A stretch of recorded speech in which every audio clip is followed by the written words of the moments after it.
I gave up on that engagement committee.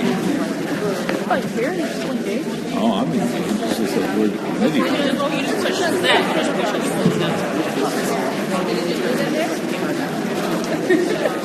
All right, well, we're going to get started. Looks like just about everybody's found a seat. A couple more people coming in.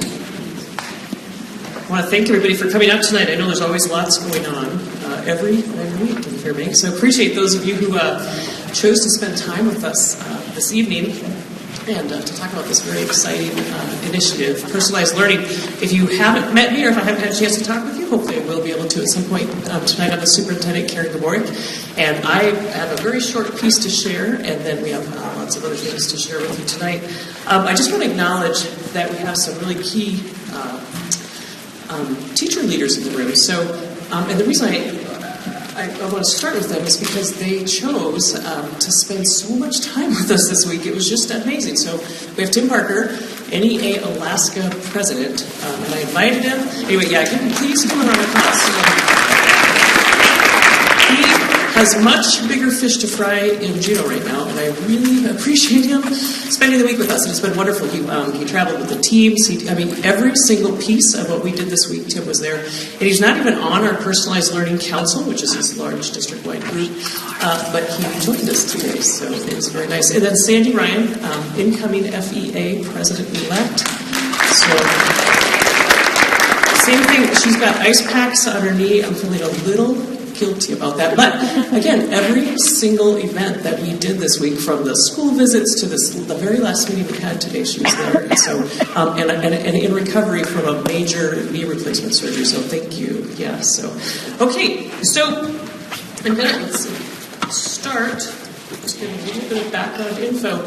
The State Board of Education has just, if you've been reading the news, you're tuned into this, right? Because Governor Walker mentioned this in his State of the State speech, has adopted strategic priorities, specifically these 5. Now they are, I believe, this Friday, tomorrow, and beyond, going to be fleshing these out in terms of what the detail and the action plans look like.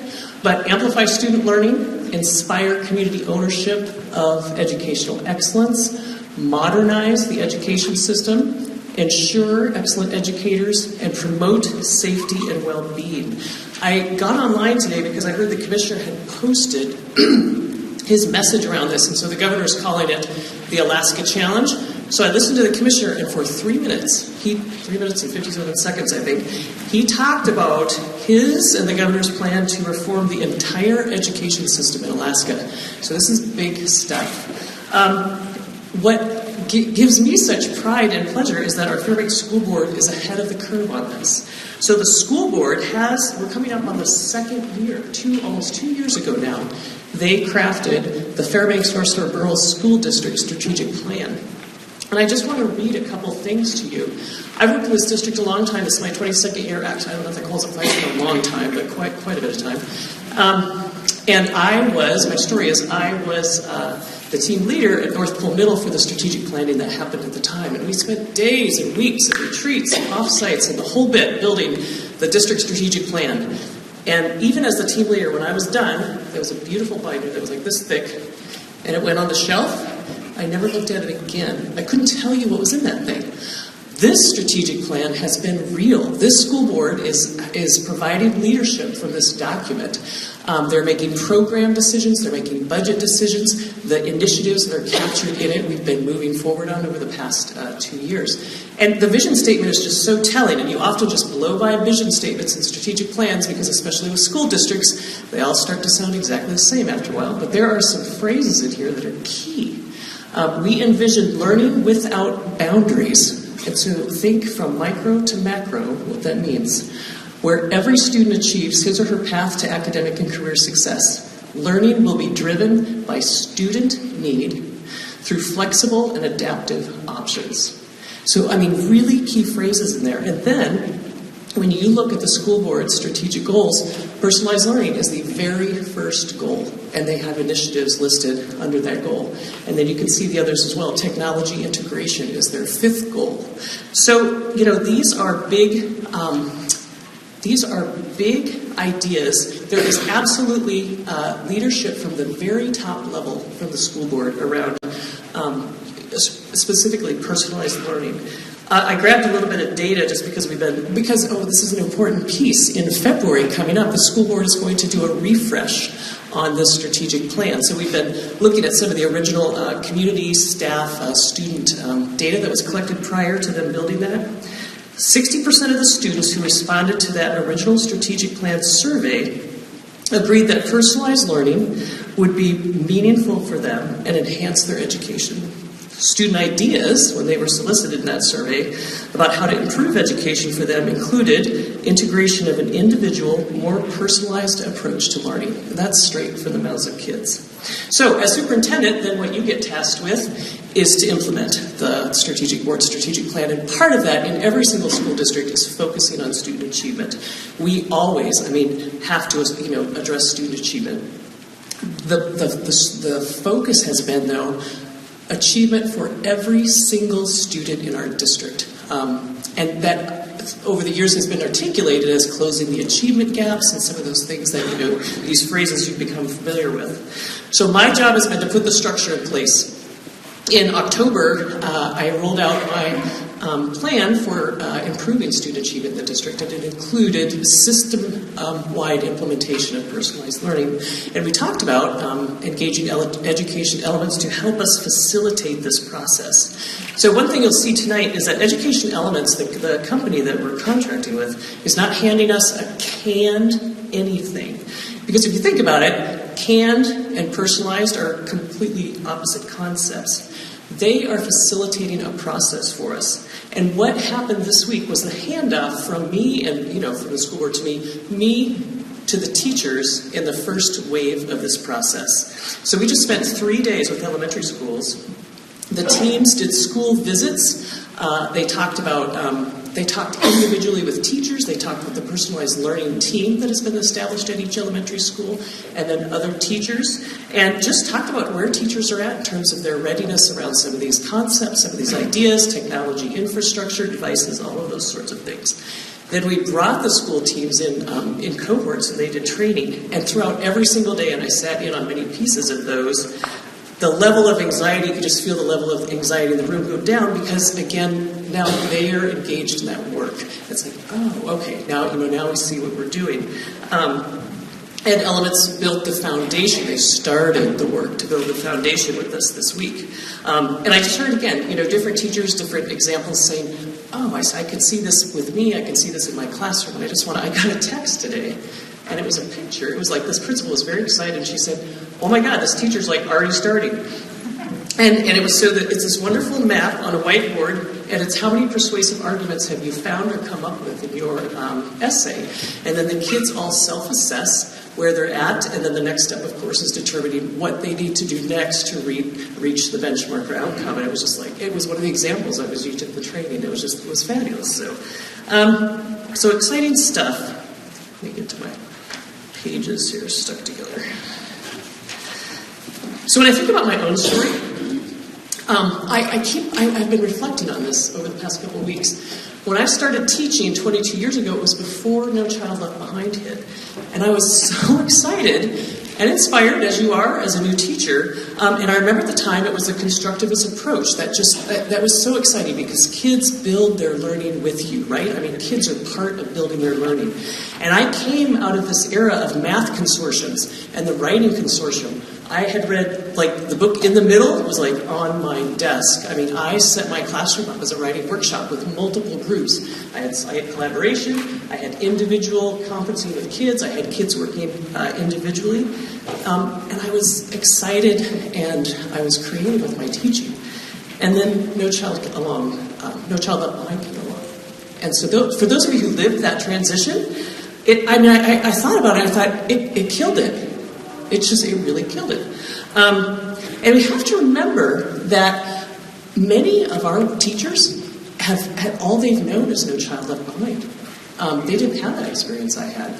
Not maybe to the degree without all of the rules and regulations that we've had to deal with. And if you also think about it, every single student, I believe, if I'm doing the math right, has lived in the No Child Left Behind era. So I I'm excited that we have the opportunity to look at some of these best practices, to maybe remember some of these things that got us excited about teaching in the beginning, and that we can start to refocus on the art of teaching again, rather than teaching to a test. As I think about secondary, specifically high school, one thing we're working on, and again, it's just in the idea, the talking stage, is multiple pathways to graduation. So, how can we maintain that traditional pathway, and those routes that kids and parents are very familiar with and know, the traditional route, the advanced placement route? How do we maintain all that, but also add other options for students and parents? And even at the state level with the commissioner, the conversations are, how can we really get at this idea of student pacing, where students are determining their pace of their learning? When you extrapolate that to high school, it's like kids moving through credits at their own pace. So if kids are able to learn at their own pace and achieve all the competencies that we value as a community and have adopted through our curriculum processes, and they finish their high school credits early, what other opportunities can we provide for them? And so I have this matrix in my office, and I just keep putting little things in boxes. And it's things like, could they, while they're still with us, could they get an associate's degree? We have some kids who are going up to UAF and taking, college credit classes. Can we do more of that? Can we get kids internships with agencies and businesses so they can get real-world experience around the work fields that they're thinking about? Maybe try that out before they invest a lot of money in college to go down that route. Those are just a couple things that really resonate with me. Another piece with high school is, can they create more room in their schedule through accessing all different types of options where they can then pursue their passions? Can they take more art classes? Can they take more music classes if they're not kind of sort of forced through this lockstep system that we have? Can they get to the things they love and want to do? And too many of them are having to get at that outside of our system just because they don't have the opportunity to get it while they're with us. So anyway, I'm very excited about this work. I feel like it's the right work. I just keep telling the school board, thank you for your vision around this. And with that, I'm going to turn it over to Education Elements. We have CEO and founder Anthony Kim and also Ashley Paschal passed with us. So I'll turn it over to them. Oh, yeah.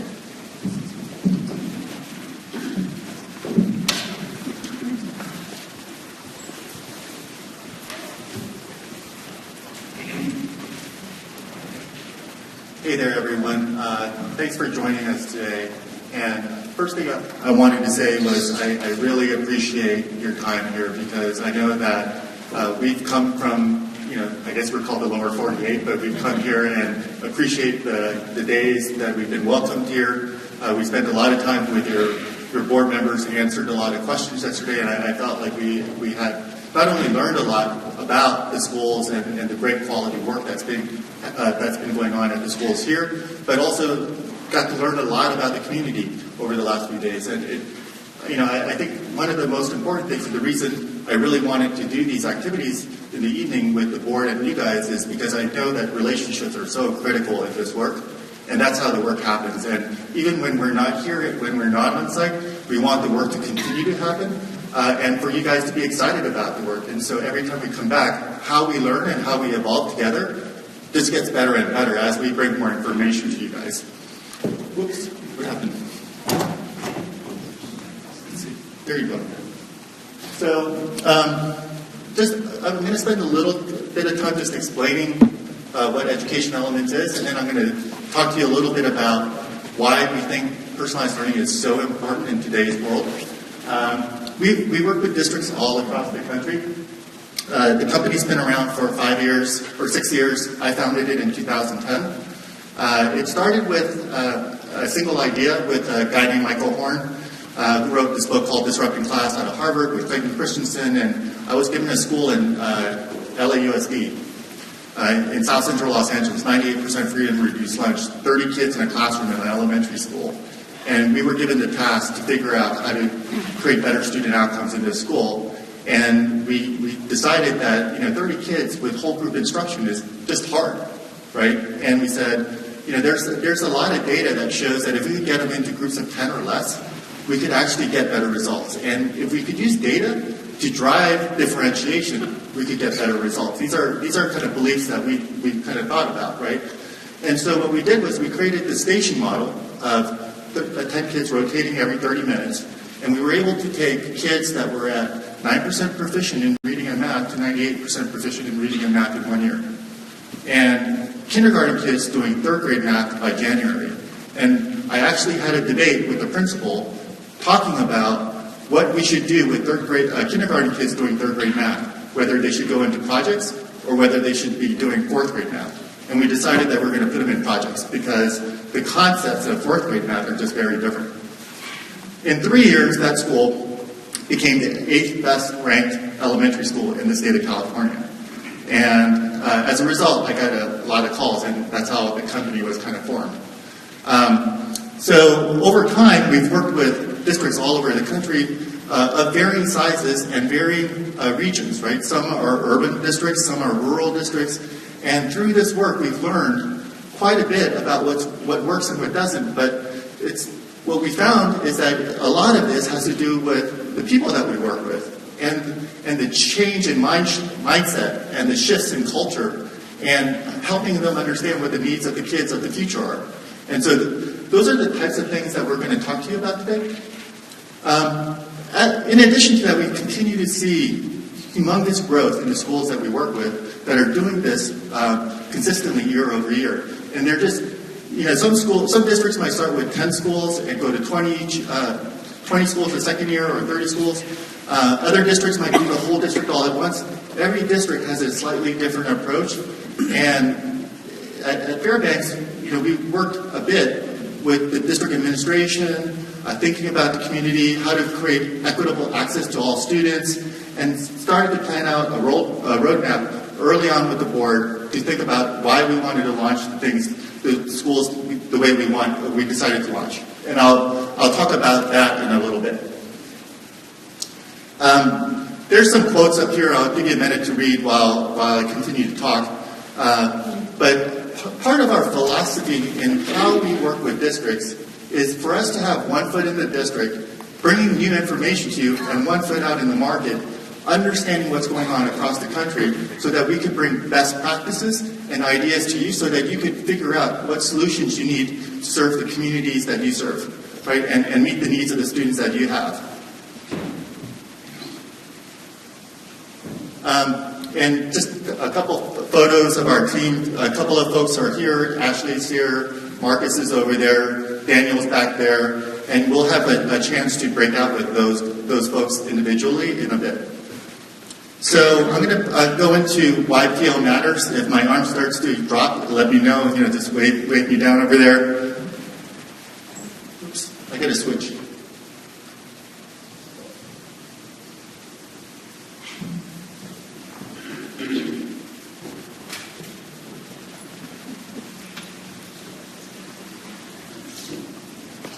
If you think about it, it's like the VHS tape or the cassette tape. Everything is very sequential and linear, and there's a single path. Where in a digital world, it's more node-based. It allows us to jump around a little bit more, and it gives us an opportunity to have more personal experiences. I'm going to talk to you a little bit about that. But before I do, I always like to share a lot more about myself and my own personality. So this is a picture of me running into the Pacific Ocean doing a triathlon in Malibu. I also love to ski, and this is a picture of me heli skiing. I'm excited to check out Valdez and ski season. And also, sometimes I've been known to break dance at weddings. So, and I bring this up because we try to connect with all of the districts that we work with and all the communities we work with by sharing a little bit more about ourselves and also making sure that it's engaging and fun. The other thing, as I reinforce this idea of analog and digital, what I want you guys to do is just step back for a little bit and reflect on something you've learned recently, whether it was a foreign language. I'm a great lemon souffle maker, but I had to learn how to make it. Whether it's to change a faucet. But when you try to learn something today, if you think about how you learn, you may go on the internet, you may talk to a friend, you might buy a book, you might read a couple articles, but all of that we call a discovery phase, right? We go through a discovery phase because there's so much stuff out there. The next phase we go through is a pattern recognition phase, right? So we start organizing all of this information, just like you're doing today. You're collecting information about personalized learning, and you're trying to organize your thoughts around it. So this third phase is creating actions based on that, right? So now that I've organized it, this is a continuous process. And if you think about how students learn today, that's how they learn today too. When you give them a task, they'll go on the internet, go find a couple things, try a few things, and then figure out what else they need to learn, and it's a continuous and iterative process. So the reason I bring that up is because recently, after the elections, there was a lot of issues with fake news, right? And we heard a lot of noise about why there was so much fake news and whatnot. And Stanford came out with a survey, Stanford University came out with a survey shortly after that, where they surveyed 8,000 middle school students. And what they found out is middle school students couldn't figure out fake news either, right? The adults couldn't figure it out, but the students can't figure it out either. And this was an actual question in the survey, and it said, based on this tweet and the picture, of the three, Lisa Bloom, NPR, and Bessem, which provides the most accurate form of news? And most of the kids picked Lisa Bloom, the first one on the list. Why did they do that? If you think about it, based on where we are in social media, how we're connected to the internet, the fact that we like likes and views, those things matter to us, and we go for rankings, right? Because we crowdsource opinions. It's natural for us to believe that Lisa Bloom is equivalent to NPR News, right? And that's how students think. They think that everyone is an equal note. Every like is equal.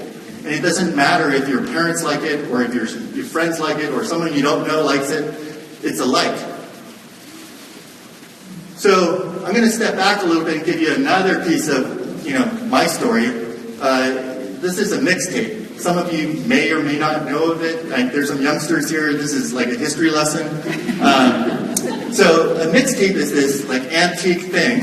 It had a piece of plastic in there, and we digitized music on it. And we thought it was really cool. And there was a time where we got songs off the radio, and I used to create these by burning songs on a tape and giving it to girls in middle school. And although they thought it was really creepy, the reason I bring it up is because it creates a personal relationship with somebody. People want personalized things. Even when I was in middle school, people appreciated getting something personal. Just like if after this session today, I sent you a mass email saying thank you for coming, it wouldn't feel very personal. It would feel pretty canned, right? But if I wrote you a personalized letter or sent you a mixtape, you would probably think, oh, this guy put some real effort into it, and I appreciate that. And you would enjoy it more. And those are the kinds of things that we're starting to talk to you about more, Mike. So we all appreciate mixtapes, and we appreciate a lot of personalized things. The other thing I used to carry is a yellow Sony Walkman to listen to these mixtapes that were rejected. And I thought these were great, and I had also stacks of CD cases with beautiful album covers of like AC/DC and Led Zeppelin and whatnot. And then the iPod came out. And I thought, why would I want to put all my songs on an iPad? Right? I lose all of these things that I have with these pretty pictures. And then I did one day, and it was really cool to listen to Back in Black one day and Mozart another day. Right? It was cool to create my own personalized list anytime, and it was really easy. And so now, actually, we could create playlists all the time on Spotify, other playlist things. And we've gotten so used to it. The other thing I want you to really kind of notice, between 2001 and 2010, think about all of the different versions of iPods that were built and designed. And this was all designed based on feedback from users, trying new things, iterating, and it was an evolution. It never started to be a perfect device. It actually improved over time. How many of you had a BlackBerry? So I used to have a BlackBerry, and I used to think, I can't do anything without a keyboard, right? Because I wanted to drive and text, and I knew where all the keys were. and it was really easy. And when I saw the smartphone, I was like, I can't do the smartphone because there's no keys and I can't text and drive anymore. But then what happened was there were so many new features on a smartphone, right? GPS, Amazon, music, movies. And so I forced myself to challenge myself to learn how to text and drive on a smartphone, and now I do that.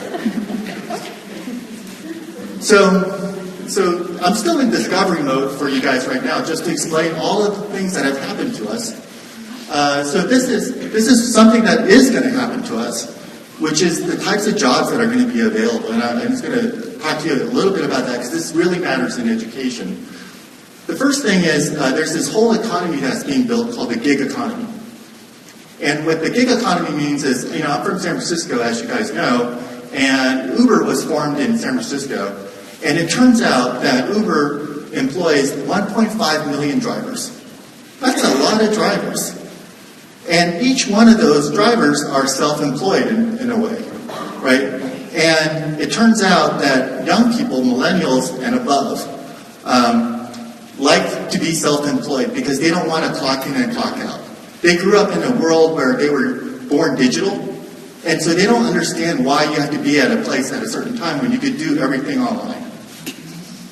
And so Uber mastered this, right? They said, you could work anytime you want just by pressing a button, and all of a sudden you will be employed by Uber.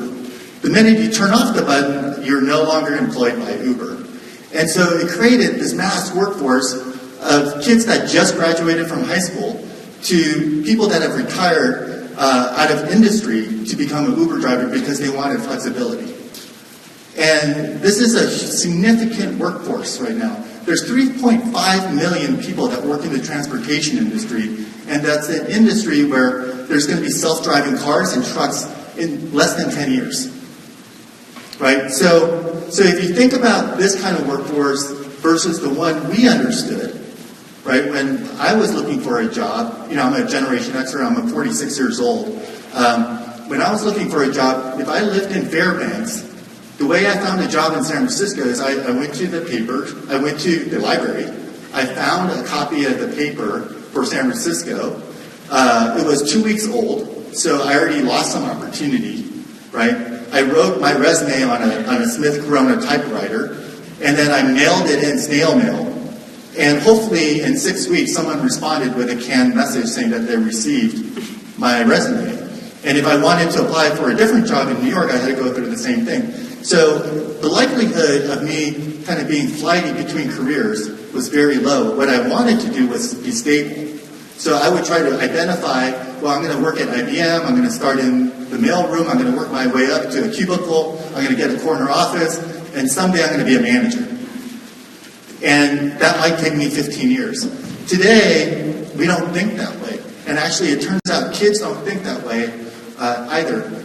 I remember, I don't know if you noticed, I'm Asian. And my mom is a tiger mom, okay? And my mom wanted me to decide what career I was going to get into when I was in middle school, right? And it was a doctor, engineer, or a lawyer, right? And if I deviated from that, I was a failure.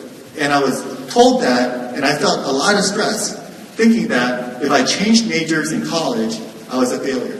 And we all know today, like, changing majors is the norm, right? Changing careers is the norm, right? And that's because the opportunities that are in front of us are very different than when we were kids. The other thing I'd like to mention, any of you guys read this book called The Outliers? Great. Outliers is a cool book because it talks about expertise and how to build expertise. And the reason I bring it up is because this notion of 10,000 hours is how he argues that you build expertise. So if I break down 10,000 hours to you, if you work 40 hours a week full-time for 52 weeks, that's 2,080 hours.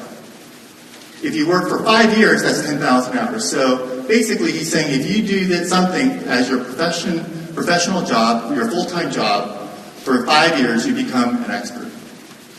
Well, the problem with that, and the part that people miss if you don't read the book itself, is if you do the same thing over and over again, like working on an assembly line, and I'm just affixing a pipe to another device, or I'm screwing something to a device, right, and doing the same thing over, I'll become an expert at just doing that. And if I don't challenge myself as a professional, I won't actually get better at anything. I'll just be good at doing that thing, and I'll be an expert at hammering a nail into a box. But if I challenge myself as a professional for 5 years, every day, then I will become an expert. And the idea is, if we continue to challenge ourselves as educators, we can become experts in teaching and learning, instead of doing the same thing over and over again every day. So the reason I bring this up is because it's really hard to differentiate, right? And for me to be in front of you guys right now doing a whole group lecture, basically, is what I'm doing. It's hard for me to know how I'm impacting each one of you without any kind of data, any kind of conversation, right? And what I'm trying to figure out is how to kind of find the lowest common denominator, right, to reach you all. And that's impossible. And it's actually, if you think about what I talked about earlier around personalization and how important that is for each individual, I'm actually ignoring that, right? And instead of me, right now I'm saying I have an hour, I'm going to give you an hour of my time. Instead, what I want to do in personalized learning models is I'm going to say, please give me an hour of your time, right? And what I want teachers to think about is, instead of a teacher giving an hour of instruction, I want each student to deserve an hour of instruction, right? So there's 30 hours of instruction in a class of 30, right? Instead of 1 hour of instruction. And if I start thinking about 30 hours of instruction in a class, then I start thinking about how I plan for that class completely differently. Right? If you imagine that, I'm starting to think, okay, I got a group of 5 hours here, right? 5 students that need an hour of high quality instruction over here, and there's some other students that need other types of projects or collaboration or other things that can happen over here. And so I'm breaking down my class period completely differently if I reframe the way I think about hours. The other thing, and I just want to reflect on this, because these are personal stories too, is I'm an only child. My dad died when I was 9. My mom raised me. We weren't wealthy or anything, and she still wanted me to have access to information. So I don't know if you guys remember this thing called Encyclopedia Britannica, but some salesperson came to my house and sold me that. And I got 1 volume a month, A, and then B, right, and then C. The rich kids had A through Z, and then next year they got A through Z again. And there's 2 things that happen. One, whatever was printed in the Encyclopedia Britannica we thought was real and true, right? We didn't question that because it was like, oh, it was printed. Now we know we could question it, right? Just like we could question the Twitter feed.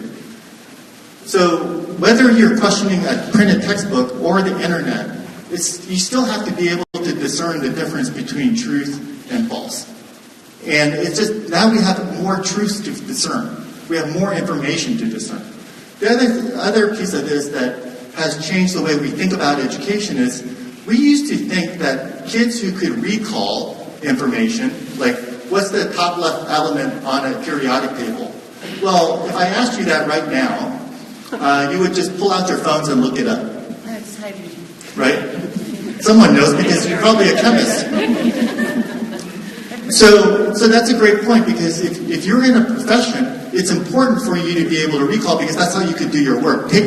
Looking it up takes too much time, right? The other thing is, if I said, this side of the room, we're going to work on a project without devices. This side of the room, we're going to work on a project with devices. And the team that does the best project, I'm going to give $1,000 to. Which side of the room would you want to be on? No devices. The one with the devices, right? Because you are disadvantaged today to do work without access to the internet and technology. You're just disadvantaged. And no one will hire anybody in the country if you can't even log into a device or know how to find information on the internet. And I'm going to talk to you about that in a bit. These are 2 questions that came out of Google. It's a small company, a little bit bigger than ours, and people use this product every single day. And when a job candidate comes to them, these are two questions they ask. And if you look at these questions, the first thing you're going to be like, the older people, they're going to feel like, okay, I need to figure out the answer, right? 3,563, and it's like the first thing you started thinking of. Then you start realizing that there isn't an answer because there are too many variables. You're like, okay, are there people in the bus? How many seats are there? Is it a full bus, half bus? And you realize that what you're trying to do is process a problem.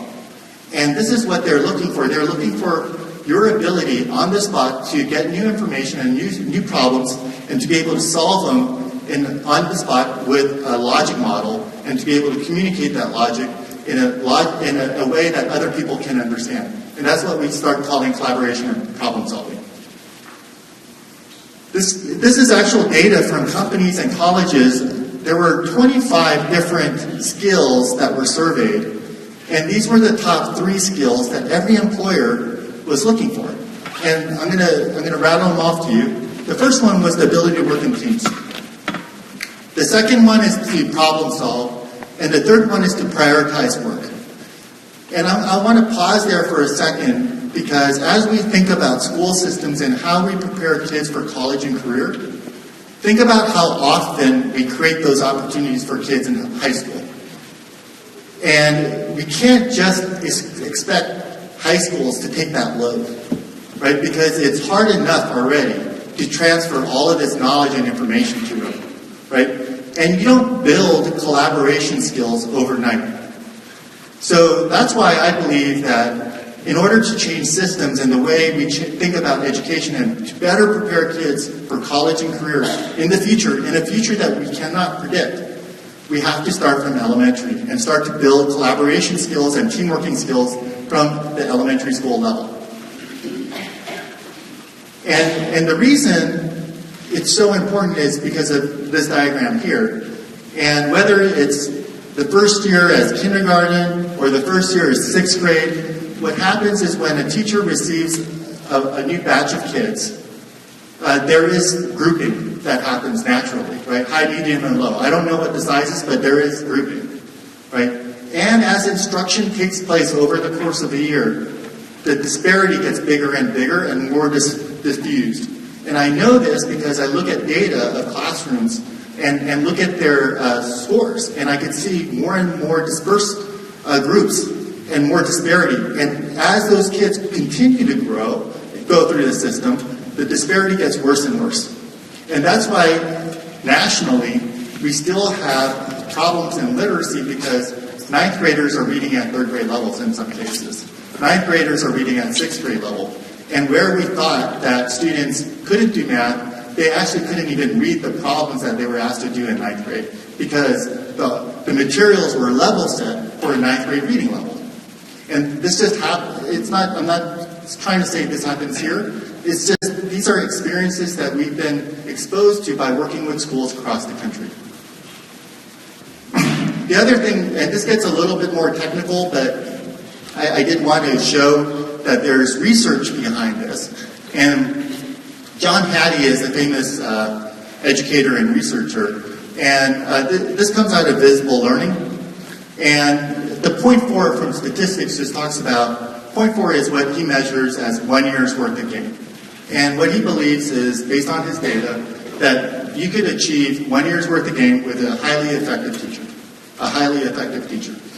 And you could achieve more than a year's gain if you could get to differentiation, feedback, and peer influence. And to me, the surprising thing, to some degree, was peer influence.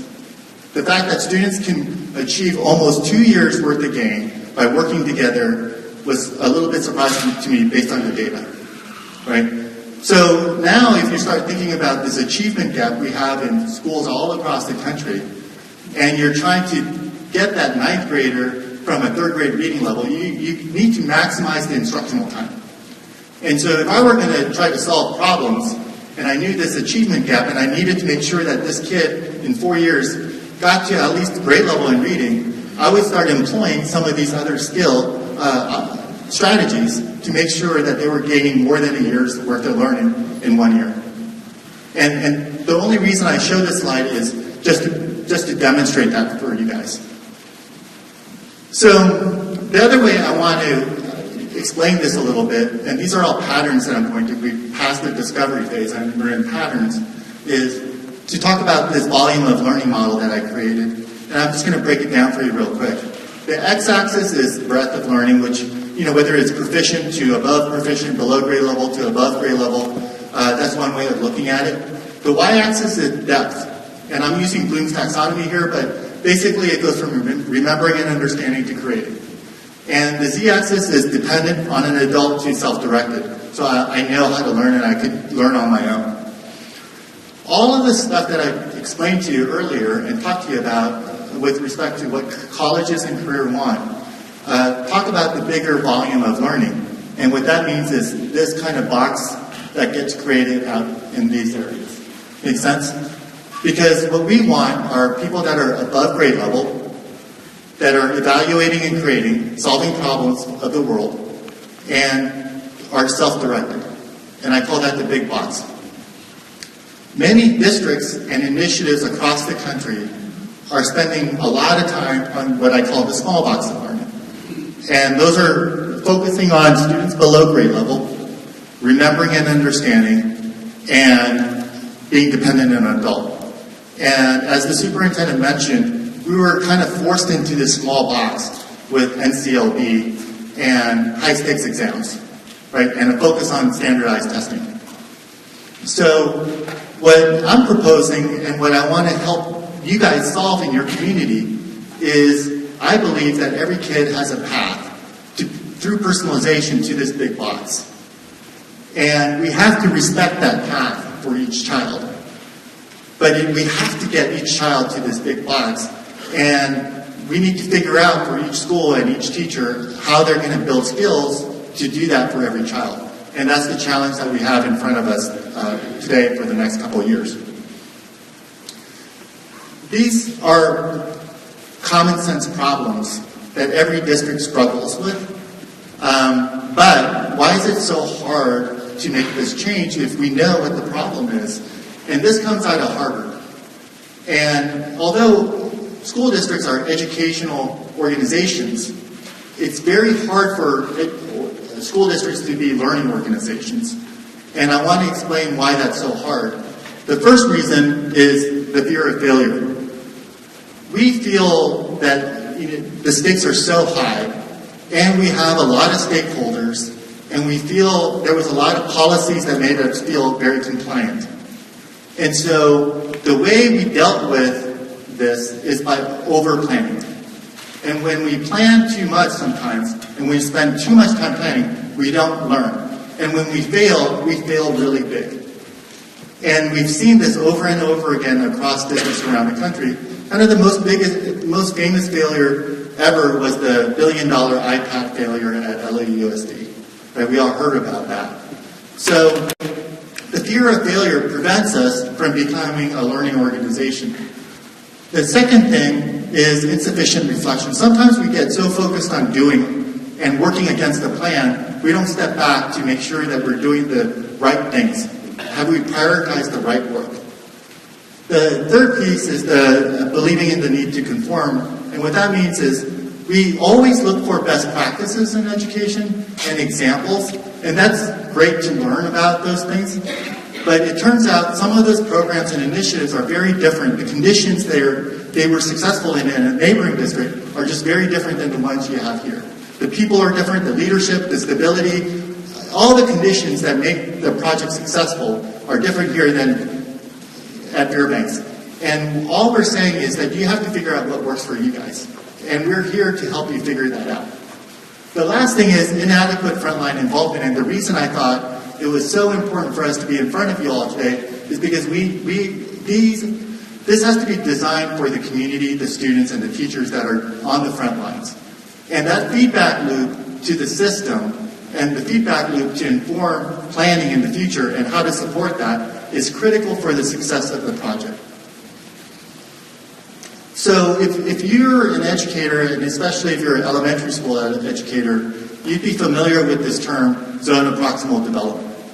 And zone of proximal development talks about this concept that if something's too easy, it's wasted time because you just don't care about learning it. And if something is too hard, it goes over your head and you just don't get it, so that time is wasted because it wasn't appropriated. The zone of proximal development is this tension that we try to find which challenges you just enough so that if you put effort in, you can be successful. And I believe, although there's a ton of research around zone of proximal development for students, I believe that it's essential for adults to learn as well. Because when I reflect on how I learn, I just want to be challenged just enough to be successful. But if it's too hard, then I'm going to put it down. And so when we talk to schools that we work with, we talk about three things. Learning is work. Learning is not easy, right? So if I wanted to learn how to play the guitar and I watched a YouTube video and that's all I needed to do, I would be playing guitar for you right now, right? Learning requires doing. So if I watched a YouTube video, I need to try playing it on a real guitar. Like just because I watched it doesn't mean I could do it, right? And so we have to create more opportunities for students and adults to do. The third piece goes back to fear of failure. Learning requires making mistakes. Because just because I watched the video doesn't mean that I'm going to be able to do it right the first time. And I need some structures and supports and feel confident that if I make a mistake, that I can get up from it, right? And there's going to be ways that I can be supported by somebody that does know what they're doing. So we also get asked, what does this thing called personalized learning actually look like? And there's a lot of different versions out there if you Google it. Not all of them are great, to be honest. And that's what I tried to describe to you earlier. Like just by searching it, it's hard to discern what works and what doesn't. But what we found through all of our work is it includes these four elements. And I'm going to break it down for you because each element, I believe, is research-based. The first is targeted instruction. Like I mentioned before, small group instruction, there is data and research that shows small group instruction works. In fact, I do appreciate it when I'm in groups of 5, 6, 7, 8 instead of groups of 50, right? So that I can have conversations with the teacher or the professor. We also know that data it helps us iterate and improve. And there is research that shows data-driven instruction works. But it's also, there's research that shows every company, every organization in the world right now uses data to improve their product and offering. Netflix, Amazon, and name the company, and every company uses data to improve what they offer today.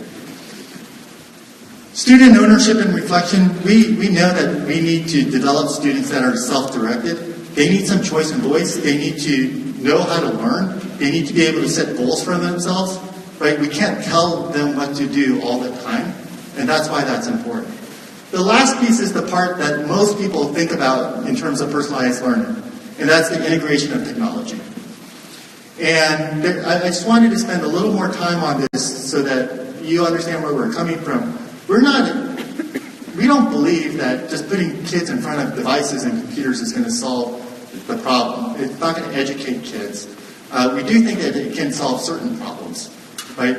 And there isn't a program out there that makes education easy by sitting in front of a program, like a computer.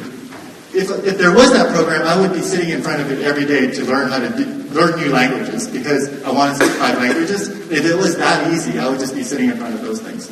But it doesn't exist today. Right? And there isn't things like the movie The Matrix where you just plug something in the back of some kid's head, right? And knowledge gets transferred and you become an expert. Those things don't exist. So integrated technology is based on 2 things in my mind. One is there is research that says feedback is critical. I showed you Hattie's research around feedback. There's also Benjamin Bloom who came out with the 2 Sigma research which says if you could provide immediate feedback, you could get 2 years worth of gain. And if you think about going back to something you've learned, think about the moment you got stuck. And I remember sometimes I would get stuck on something, and I had 2 choices when I got stuck. I could put it down and go get distracted and do something else, because my wife was yelling at me about something. Or I could actually have an expert that was right next to me that could give me feedback and help me move on, right? And I could continue to learn for days on straight after that. And so that's that moment where feedback is so critical to continue learning. So that's where digital content can be great, because it can provide students with immediate feedback in appropriate situations. There's another product that provides nonfiction articles to kids every day that's Lexile level set to their reading level. So if you're in ninth grade and you got one of these articles, every kid in your class could read one of these articles, because if you were at third grade reading level, it would be Lexile level set to that reading level. And if you were at 12th grade reading level, it would be Lexile set at that level. But you could still have discussion, and students could participate together and have conversation without being shy about it. So I'm going to start wrapping up by showing you some of the things that schools will go through in this work. And this is part of a design process that schools will go through, where teachers have the opportunity to reimagine what the student experience should be when they walk into the classroom every day. And it's a messy process, like I mentioned, but it's to actually explore and reflect on what students need every day as they come into the classroom, whether they need whole group instruction, independent practice, opportunities to collaborate, work on projects, whatever it is. What we do then is we take these drawings and we codify them into models so that you all can see what it looks like, other teachers can see what it looks like, and you can see a whole continuum of different offerings that the district might have that create better opportunities for students to learn. So I'm gonna wrap up with a couple kind of points that I want to make sure you guys walk away with. The first point is the jobs of the future, we don't know what they look like. We couldn't imagine some of the jobs that are out there today. Like, I wouldn't have imagined that a drone operator would make $90,000 a year, right? I just didn't imagine that there would be drones that could deliver boxes to my porch, right? I didn't imagine that there would be self-driving cars and that there would be need for engineers that could design self-driving cars. The other thing I want you guys to think about is, as communities grow, as school systems grow, communities grow, right? As school systems get better, communities get better. Businesses come, more people want to live in communities with great school systems, right? We all look forward to the school system. There are districts we work with where their school board is so excited that their school district name is in the real estate pages because of the work that's happening, right? The other thing it does is it attracts better talent, right? And the third piece is every day, and I go to a lot of schools. I travel about 75% of the time. I hit about 100,000 miles by August. And I'm visiting schools all the time. And there are schools where I walk in the door and I just don't want to be there, right? Because the lights are dim, there's nothing on the walls, there's no activity, all the doors are shut, the windows are boarded up. And these are actual schools that exist today. And I can tell the adults don't want to be there, and the students know that the adults don't want to be there, so the kids don't want to be there. So when we're spending this much time in schools, we need to create places where you want to be, you want to work, right? Students want to come, and you're energized every day you come to school. Because it's a learning environment. I actually feel energized in a learning environment. So I want you to remember that school systems have to be very engaging places. And that's part of the design process too. Because how we thought of schooling isn't about the way we thought about industry before, right? We thought that we wanted to create the exact same thing over and over again. Now we're believing that personalization is much more important because of the type of environment, the digital environment we live in. And so the last thing about myself is I rescue Siberian Huskies. And so these are my two Siberian Huskies that we rescued, Bonnie and Clyde. Thank you very much.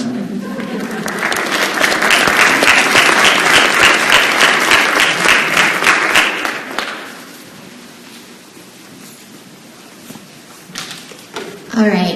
Hello, everyone. My name is Ashley Pascal, and I'm part of the design and implementation team at Education Elements. And I'm just going to speak really quickly about how this work is going to be rolled out in Fairbanks in particular. So one thing that Anthony was saying in his presentation was that frontline involvement. And so here you can see the project roles and that there are opportunities for people at all levels throughout the district to be involved in this process. And so the district has established a project team and a PL council, and the project team meets virtually with Education Elements about every other week, and maybe even more frequently than that via email or whatever needs are there. And then the PL council we met with today, and it's a group of about 10 to 15 representative leaders throughout the district that come together and really talk and plan and bring up issues and listen to throughout the district and what's needed. And then the school PL teams. So each school has a team that many of us on our team got to meet with this week at the elementary school level. And we went to each site and talked with them, visited classrooms, got to see students in action, and then brought that information back to the PL council. And then this school PL teams, they will actually bring the training and the resources and the information that we provide them back to the entire staff at the school. And so for the elementary school in particular, which just is getting started this week, this is kind of the project roadmap. So if you look, we're just at this foundations, if you see that little star way at the beginning under foundations. And then it rolls out over a period of time where we'll go through the design process, which Anthony just mentioned, then we'll launch, and then we'll continue to support, reflect, and iterate, and really making it customized to each of the school's needs. And while we're getting started with the elementary school right now, they're wave 1, you can see that middle school is part of the wave 2, and then high school will be part of wave 3. And this right here is our personalized learning. Sometimes we say PL for short. Implementation framework. We sometimes call it a bingo board because it kind of looks like that. But here are 25 elements that our company believes districts really need to have clarity and alignment around in order to be successful with personalized learning.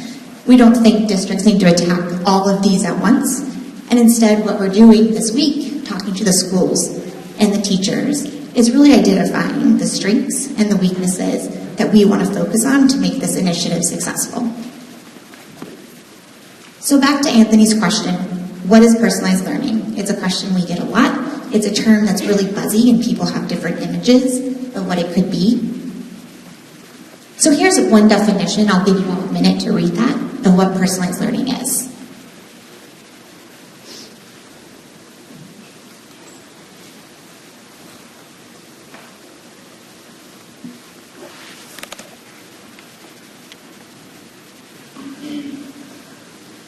And oftentimes, as Anthony was mentioning before that tech piece, oftentimes personalized learning and blended learning get seen to be interchangeably. But why we use the term personalized learning is we believe there's many different routes to achieve that. And some of these have been around for a really long time, and some of them are newer. So if you look at the different ways, one-on-one tutoring, culturally responsive teaching, project-based learning, competency-based learning, and blended learning are all ways to achieve that goal. And so what does it look like? I'm just going to give you a couple snapshots of photos, and then we're going to break up where you can see photos from elementary, middle, and high school specifically. But just to give a sneak peek, around the core 4, as Anthony mentioned, like what this looks like in action. So here for integrated digital content, one of the things some schools have done to successfully bring this into classrooms is having students be able to troubleshoot their own issues so that it provides the opportunities for teachers to work with students one-on-one or work with students in small groups, and students are able to be successful and independent learners with their integrated programs. Here, this is an opportunity when students come into the classroom, they're given a sheet and they see what small groups that they're working in and what the rotations and activities are for an algebra lesson. Small group instruction at different levels. Some classrooms have dedicated spaces for small group instruction for teachers to pull them out. Other times, small group instruction happens a little bit more organically throughout the room by just pulling up chairs around a desk or having students sit on the floor and doing an activity together. Giving students that voice and choice. So here, if you have an objective that you're working on or a skill, having students elect how they want to work on that particular objective. So in this classroom, students actually drag their name into one of the buckets. So if they want to work on writing, or if they want to work with the teacher, they're given those opportunities to work in how they want to on that particular objective. And then student reflection forms. This is a high school example in particular, but just using Google Forms, a really quick way of an exit ticket after an activity or a lesson, so students can say what they were working on. The teacher can take that data to inform their instruction the very next day. And so with that, that's a really quick sneak peek, only like 5 pictures, but Marcus, Daniel, and I are going to be showing individually some more photos and going more into depth on each individual level of schools. So if you're interested, please stick around and come talk to us. We'll also turn the floor over to you at that point where you can ask questions and we can have a more engaged conversation. So whatever your role is as a parent or a teacher, so whatever a grade band you particularly identify with and are interested in, then these guys will take a deep dive into what this work has looked like to date and will continue to look like with elementary and then middle school and high school. And then if people are interested in talking with me about strategic plan, I know there's budget questions out there, things like that, I'll be in room 108 for that sort of thing. So I just want to thank these guys for coming, and we will transition to the next phase. Thank you.